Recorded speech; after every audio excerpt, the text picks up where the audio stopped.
Welcome to Trending in Education. This is Mike Palmer. I'm joined today by Principal Pitts of the Newark School of Fashion and Design and Giselle Morell, the head of customer engagement at N Ventures, which is part of the new school. We're going to be talking about some really innovative work that's happening in K-12 involving fashion and design. I'm excited to get into all of that. But before we do any of that, I want to welcome Sakina and Giselle to the show. Welcome to Trending in Education. Thank you, Mike. Thank you. It's fantastic to have you. I have had folks from N Ventures and the new school on before. They're doing really great stuff, which has been amazing to have on. And this might be my first time talking to someone who's working in Newark and is part of this new initiative, which is what Principal Sakina Pitts has been up to. We always start by hearing folks' origin stories. I'd love to hear a little more from you to start, Sakina. How did you get to this point in your professional life? First, I want to say thank you for having me, Mike. On the podcast title is fitting, right? Because who would think that fashion is trending very much in education, right? So I'm really happy to be here. A little bit about me. I grew up in Newark, New Jersey, and always had a love for fashion. I remember my mom having me in Macy's, which was Bamberger's many years ago, right? Yeah, So I'm yeah. probably dating myself, and I was just sharing with someone recently, like when I was younger, there was a street called Halsey Street that had a store for shoes called Walker. And my mother would put me in these two-tone bucks. You remember they were white in the front and they Yeah, laced up. They were like Oxford and they had like black or brown in the middle, right? They yeah. called them like Buster Brown. They're like doll shoes almost. Yeah. Exactly, exactly. And initially I think back and I really did not like wearing bucks. And guess what? I want a pair now. I saw Queen Latifah recently styled by Tom Brown in two-tone bucks. Definitely brought me back to my childhood and it resonated with me. And it's awesome to be able to live to see fashion repeat itself. And I can't help but say Tom Brown or Buster Brown in response to that. Absolutely. So I had this love for fashion. It was definitely molded by my love and passion for hip hop. So I would Mm, be remiss if I didn't speak a little bit about that. One of my first jobs as I was in high school was working at Dr. G's. It was a sneaker store in the heart of downtown Newark. mm. And so I became a stylist like by default. You had hip hop artists like Tretch from Naughty by Nature, Redman, Do It All from Lords of the Underground, and they frequented all of the sneaker stores downtown, especially Dr. G's, right? Downtown in Brick City, I believe. That's right, Brick City. So learning how to lace a sneaker properly, because there is a proper way to lace a sneaker, and just styling what fit it can. It was a lot of streetwear back then. And so the workers at Dr. J's who were the most successful, I would say, are the ones who knew a little bit about streetwear, knew how to pair up, how to style. So it was something that kind of came naturally for me. Yeah. And then it was enhanced by my trips into the East Village and into New York, and definitely going to like Fat Farm and some of these stores and boutiques. And so for as far as I can remember, Mike, pretty much fashion has been a part of my life. It's Yeah. something that I'm passionate about and pretty much well versed in. I can walk into a store and see a suit and determine if the dye line is off. And that's like your color, where, my average friend is not thinking about, oh, those two greens don't really quite mesh. And so through the years, I never knew that my career would lend itself to being a fashion educator. So I became a licensed funeral director Hmm. coming out of college. And then I went into education. And ironically, the chief of staff of the Newark Board of Education attended my high school. And so we know stories of each other's love for fashion, and not at the same time, but each going to the village and things like Yeah. that. And so when this opportunity came, it was really a conversation. I was an elementary school principal. I knew really nothing much about high school. I knew the role of the principalship, but Yeah. not so much high school credits and how high school students eat, think. They're very vocal, they're Yeah. very advocates, right? And all of this stuff. So I was like, no, I think I'm going to stay at the elementary level. And listen, everyone we interview, they either know how to be a principal, but they don't really had this passion for fashion, or they understand fashion, they know nothing about being a principal. To combine the two, you have to know operations in a school, budget, you have to Mm. know how to lead a school, how to be an instructional leader. You have to know best practices for the classroom. But then with this CTE, career and technical education aspect, you Right. have to understand fashion, what it is that students need, a curriculum, scope and sequence, and things like that. And so being powered by Parsons, I can't be more honored. And it's definitely an honor because Parsons took a chance on us when all we had was a vision. Yeah. Sometimes for a university to lock arms with you, just solely going on vision, that takes a lot. It has been a wonderful partnership thus far.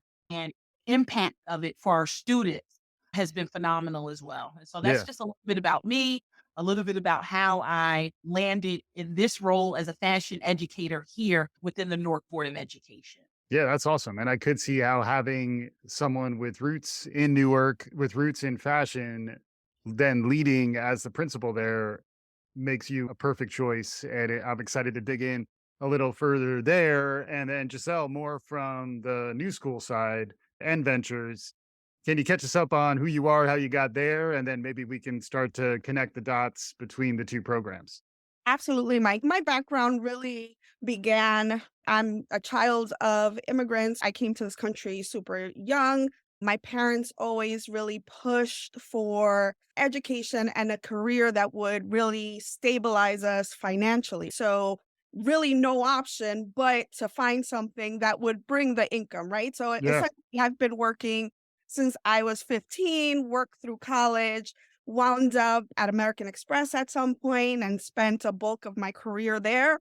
And then later on decided I wanted to take a huge risk and start working with startups. And so I did that. And so my career has been not a straight path, right? It's been all over the place, but has led me to eventually what I wanted and look to do, which is really create impact and have a purposeful career, which is what most people are looking for. But it took me out of that very stringent corporate environment into now really working with partners and opportunities to really make a difference. And when this opportunity came up with the new school, it was like a no-brainer, right? Work with the new school to really create these partnership in extending access to design education and to the university, basically. Yeah, yeah, and the name of the group at New School is N Ventures. You have an interesting website. We'll include that in the show notes if folks want to learn more about what's going on there. But a lot of it is about connecting the more formal curricular learning with real world examples. And in this case, really founding with the city of Newark, high school focused on fashion and design and thinking very much about the real upside potential of connecting high school students with career paths and connections into the industry, connections into fashion and design.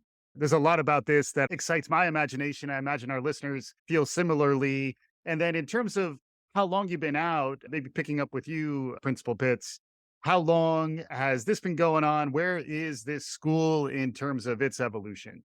Yeah, Mike, our superintendent had this vision of how we change the narrative as it relates to education, and hence the birth of these various career paths.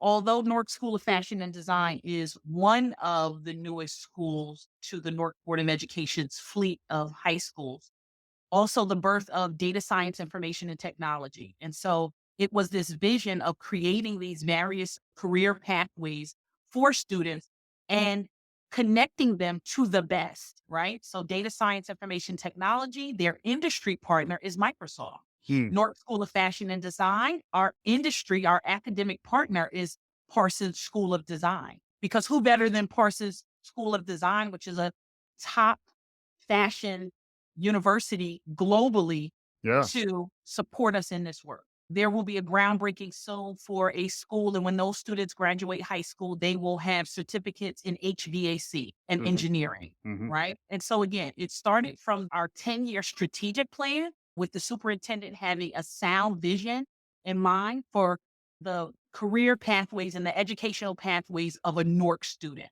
Yep. And so we are 2 years into being a school. I am the founding principal of the school, the proud founding principal of the school. And so the way that it began is just with freshman students in the space. So there's an enrollment process in Newark. Every single eighth grader in our district gets to choose the high school that they want to attend, and they apply, and then there's a match process. So it doesn't mean that every student gets into the high school that they choose. However, there is a process. So there's an application process. They choose the top 8 schools. And similar to what a high school junior or senior would be doing by seeking out various colleges and universities to learn about them, go on tours and things of that nature. That's what happens for an eighth grade student in Newark. So during their eighth grade year, they're learning about every high school in Newark. So much so that I have a team that goes out to almost every elementary school. We do an enrollment presentation. They get to learn about the school, how many credits they get, whether we have sports programming, our fashion programming, rich experiences aligned to fashion that our students have engaged in, because this whets their appetite for what they'll get if they're accepted.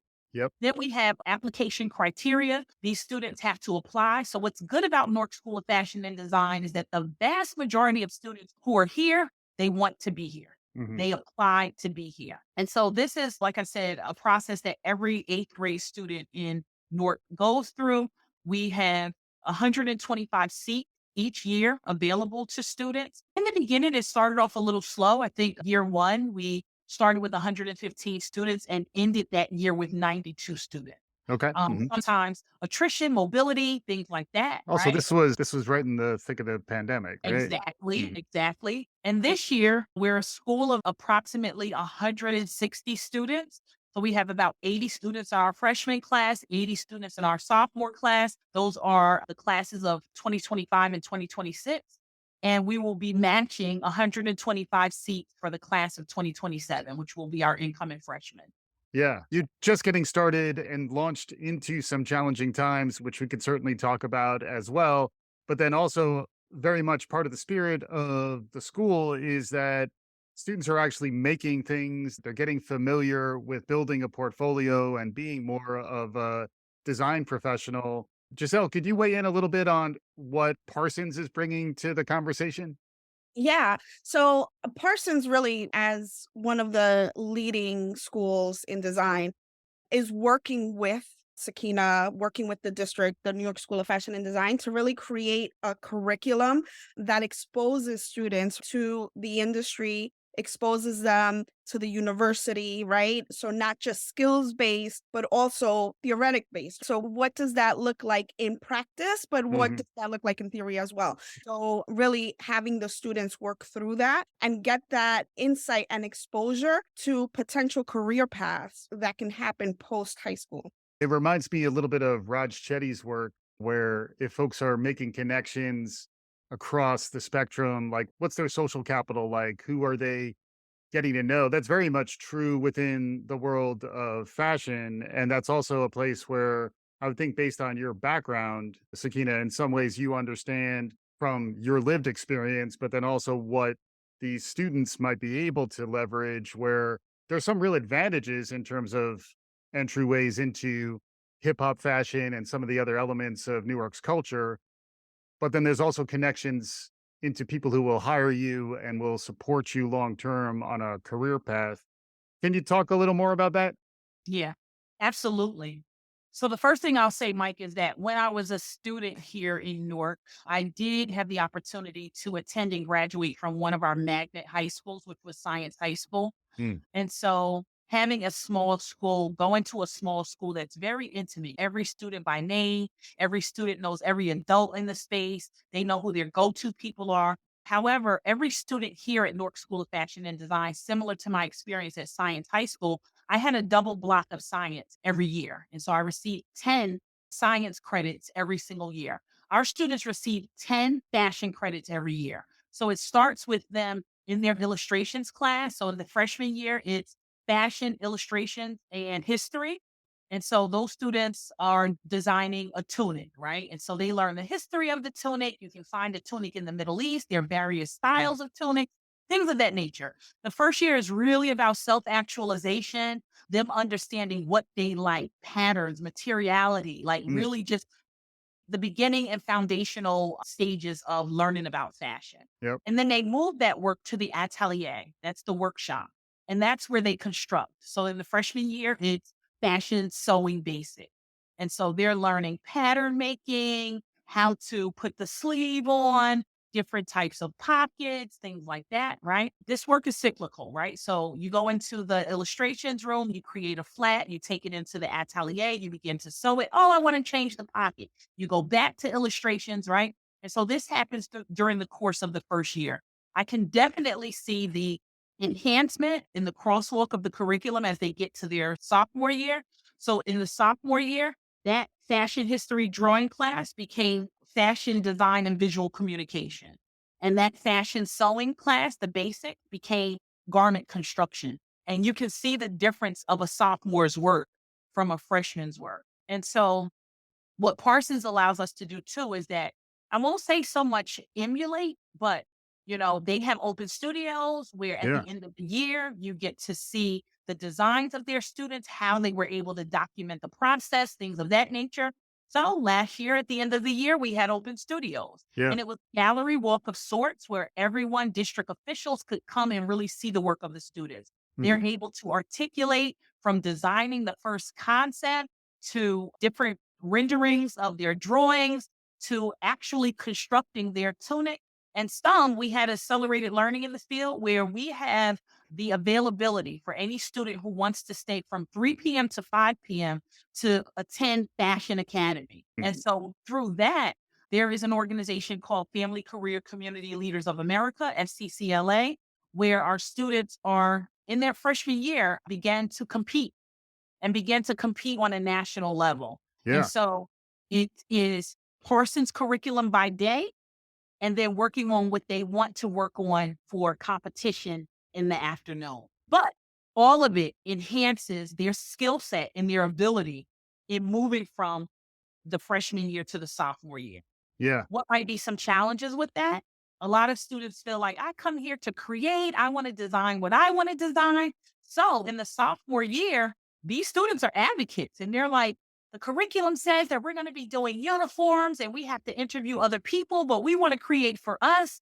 And so it's also teaching them that in the world, right? Even if you go to university, there are certain 100 level courses you have to take before you get to a 200 level course or a Right. 300 level course, right? Right. And understanding that writing curriculum allows us to ensure that we're also meeting state standards for what students are supposed to be learning and having those conversations.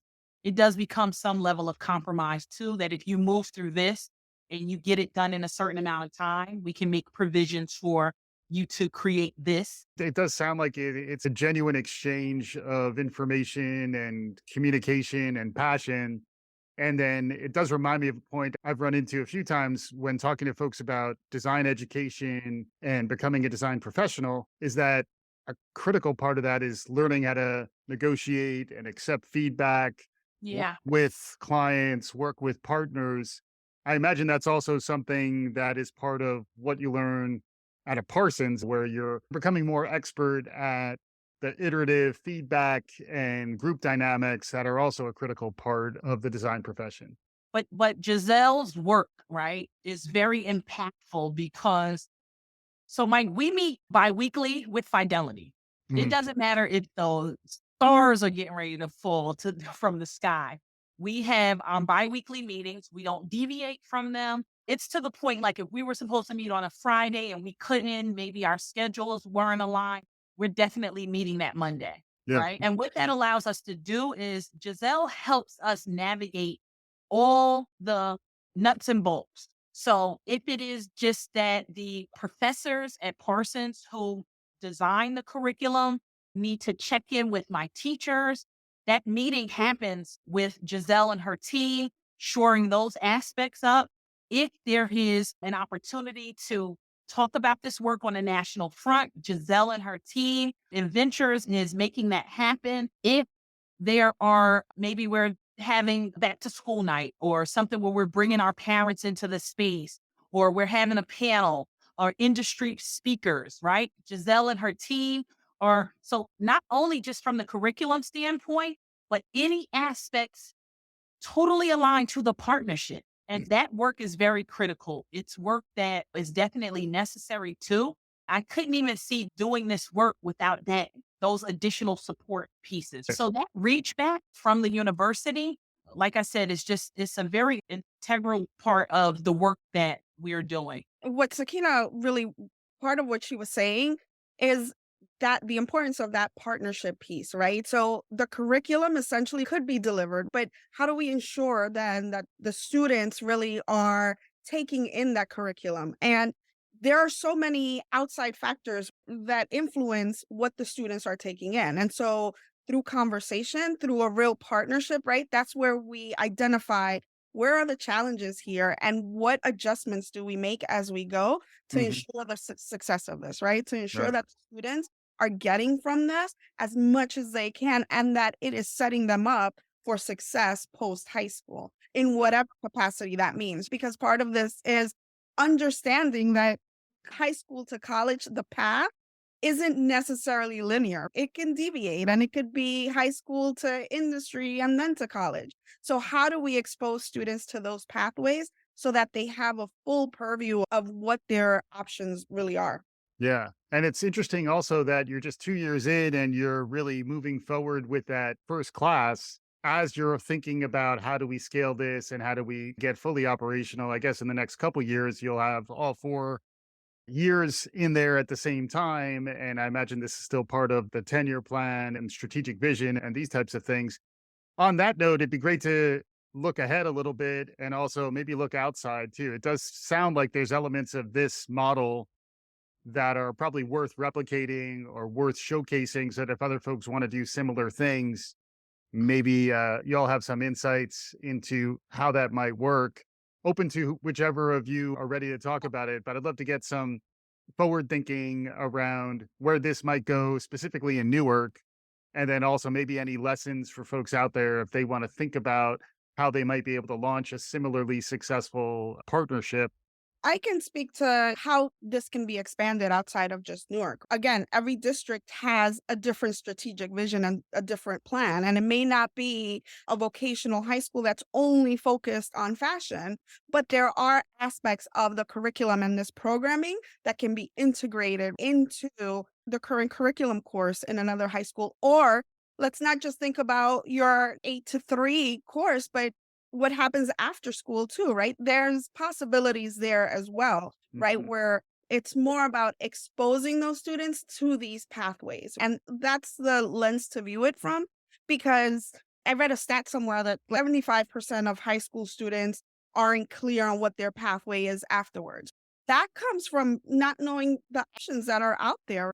If we talk about just fashion alone, you may think it's just being a fashion designer, but there's pathways behind that fashion design that, you can be the marketing person or work Yeah. on branding. What does that look like? And what's the path to get there? So it's exposing students to these different career pathways after high school. I was struck by that specific thing when looking at the website for the school, where right on the top there, there's a list of, looked like it was about 40 or 50 different types of careers in fashion that are available to folks. And the sooner you are exposed to that, the sooner you understand that might be within my worldview, the more likely you're going to pursue it. And then also to have access to the things you need, including the humans and the holistic support. There's a lot to be learned there. And also, the younger we can expose students to this, the better. Mhm. Because start in middle school, right? Then you have an idea of what you're exploring in high school, right? And then that idea, it's fine tuned by the time you graduate, right? So Right. early exposure is super important here as well. Yeah. I was just going to say, I would be remiss if I didn't mention that part of my personal work, my life's work, is closing equity gaps for Black and Brown students, right? Mm. And the fashion industry has been one where entry points has been challenging for people of color. Just being honest, right? Misa Hilton is a world renowned 30 years in the industry image architect of sorts, right? The Misa Hilton Fashion Academy is another partner of Newark School of Fashion and Design. Hmm. So when our students are rising ninth graders, their first fashion experience happens through our summer bridge program with the Misa Hilton Fashion Academy. They come in, they teach students how to design a fashion concept, how to market the concept. They bring in industry experts as well. So although there is great work in our partnership that happens with Parsons School of Design, we have other partners as well. Another partner is the Dirty Souls Footwear Group. They have a foundation as well, but the Dirty Souls Footwear Group consists of a husband and wife couple that come in and teach our students a course called the Art of Shoemaking and Design, right? That's And that Souls, Soles? Yep, dirty souls. Yep. So it's like getting your souls dirty, getting into they're very community oriented. Mhm. How do we give back into the community? How do we pull community members in to do this work? But the course is the art of shoemaking. So our students learn everything from A to Z about how to customize, how to deconstruct, how to construct sneakers, right? But going back to the Misa Hilton Fashion Academy partnership, Misa Hilton is an image architect. Another name for that is a stylist. And her work in the industry many, many years ago with the likes of styling a Little Kim or a Mary J. Blige or a Jodeci for a video shoot where they were not allowed into showrooms. Can you imagine that you have a video shoot coming up and you're not allowed to go into a showroom to get top luxury pieces to curate the treatment for this particular video? We know that the video is everything, right? Mm. So for me, it's that a Newark School of Fashion and Design student because 47% of my student population are Hispanic and the other 47% are African American. And I think like 6% is other, right? They shouldn't experience that.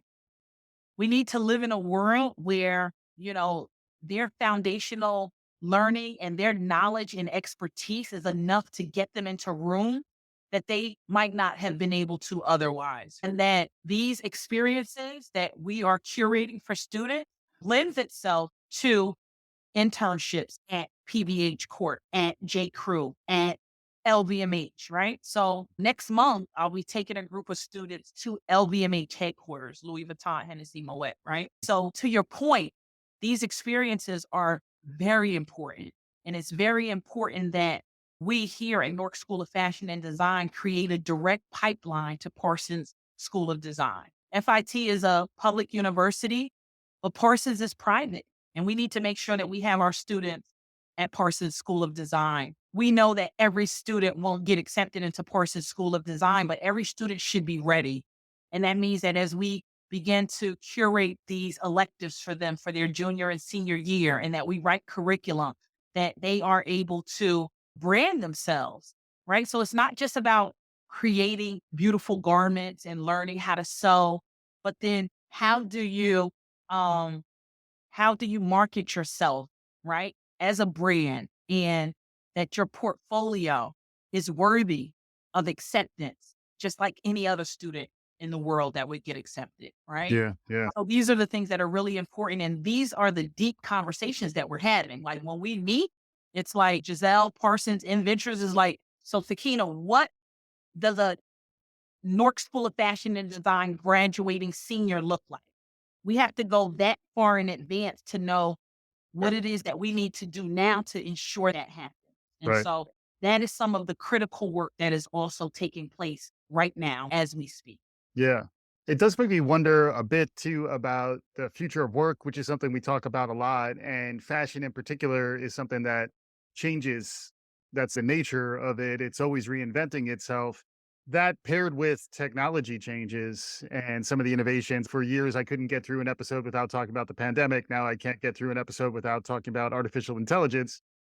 But it is a space where I always like to get guests thinking a little bit about the future and how, in some ways, you have to prepare kids for jobs that don't even exist yet. Haven't gone deep on how that relates to the fashion industry, but just based on what we're talking about here, in some ways, it's a mindset and a belief that you'll be able to navigate an uncertain future and then probably some exposure to some of this new and emerging stuff. Any thoughts on how we prepare these rising generations to plug into a rapidly changing world of work? Absolutely. So thank you for bringing it up. I know that we might hit on the topic of Chat GPT And I know that Parsons is already using Roblox. And so we're not using Roblox right now, but every Newark School of Fashion and Design student has a Hewlett Packard laptop device that opens to a 180 flat with a stylus. They have access to Adobe Suite. They are on Photoshop and Illustrator. So moving in that direction, right? We just, breaking news, this just in, we just received here at Newark School of Fashion and Design our first set of RB goggles to take students into the metaverse. And guess what?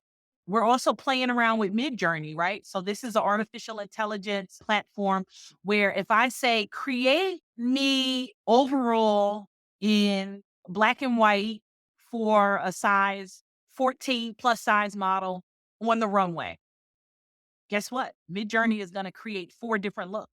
And then from there, right?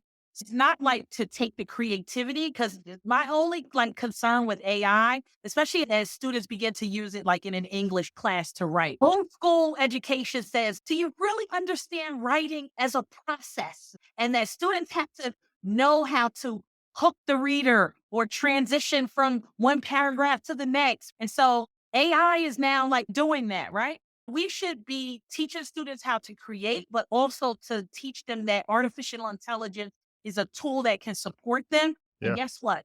If we're not on the boat, you're on a sinking ship, right? And we're definitely there thinking about where the future is taking us. A Newark School of Fashion and Design senior will have definitely toyed around in the metaverse, will Mm. understand aspects of the AI. Yeah. And so, listen, let me just give you a concrete example. So, I had 4 students just yesterday who had their digital work unveiled at the Newark Museum. There is, I want to say it's 42 pieces of artwork from students across Newark. And I looked at which media was used for their artwork as I walked around the gallery. We were the only school where the media was digital. Listen to that. It was mixed media. It was acrylic. It was watercolor. This. The 4 students that submitted from Newark School of Fashion and Design, it was digital media. Why? Because we've given them the tools. They get that laptop in their freshman year, and that's the laptop that they had for 4 years. So no longer in this school do we use Chromebooks, which can't really support. And that's the other thing. So Giselle and I were in conversations last year. Like, she's on the phone with Apple, and can we get tablets? And I'm reaching out to her. We tested devices from Microsoft. They were a little pricey. No disrespect, Microsoft, if you're listening.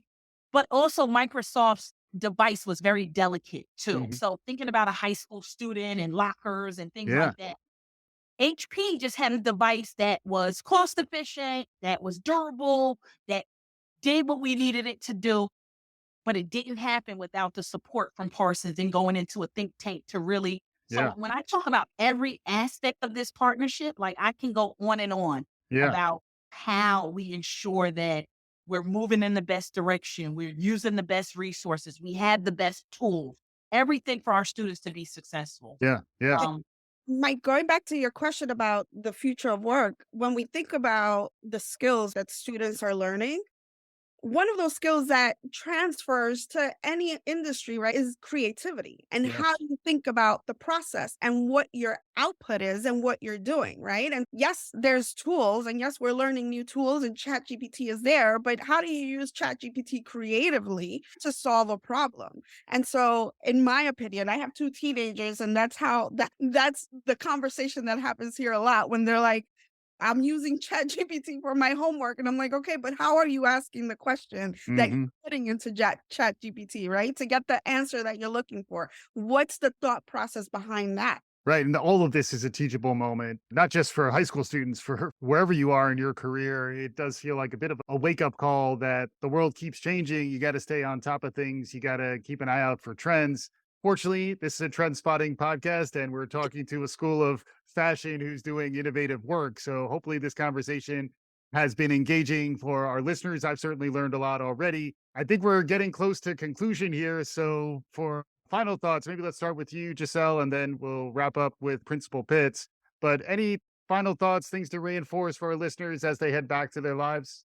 Yeah, for me and for the Unventures team at the university, really our focus is expanding access to design education, right? And how do we do that? Again, that's not a straightforward path, but partnerships like this really enable us to really expand that access. That's awesome. And for me, it's a couple of things. One is that we want the world to know that students at Newark School of Fashion and Design don't just create. Our motto is Newark School of Fashion and Design, where artists create fashion with a purpose. Hmm. And so they understand that there is this civic aspect, this civic duty, and to understand what's going on in the world socially, Hmm. right? And to learn how to advocate for themselves through the lens of fashion and design. And if I had to leave you with three words, it would be exposure, amplify, impact, right? Exposure to rich experiences aligned to the fashion industry, exposure to rich curriculum, which is supported through the work that we do at Parsons School of Design. Amplify. How do we amplify? We are on national platforms like the South by Southwest EDU. We're at ASU. We're on the cutting edge of technology. And the research never stops, right? And this is how we plan for the future and to ensure that our students are very well prepared with the foundation that we're giving them here in this 4-year incubator that we call high school. And then the last one is impact. What is the impact of that? That students go out and they're ready for the world, that they're in a position to then come back and give back. So I came through Newark school system. I'm a proud product of public education. It works. And I'm here giving back, right? And so that is what we want for our students, to go out into the world, to learn some things, and then to bring it back. So those are my final thoughts. Amazing stuff from Principal Sakina Pitts and Giselle Morell from N Ventures at the new school. Thank you so much to both of you for joining me on today's show. Thank you, Mike. And for our listeners, hopefully you enjoyed what you heard. If you did, write us a review, spread the good word, do all the good things. We'll be back again soon. This is Trending in Education.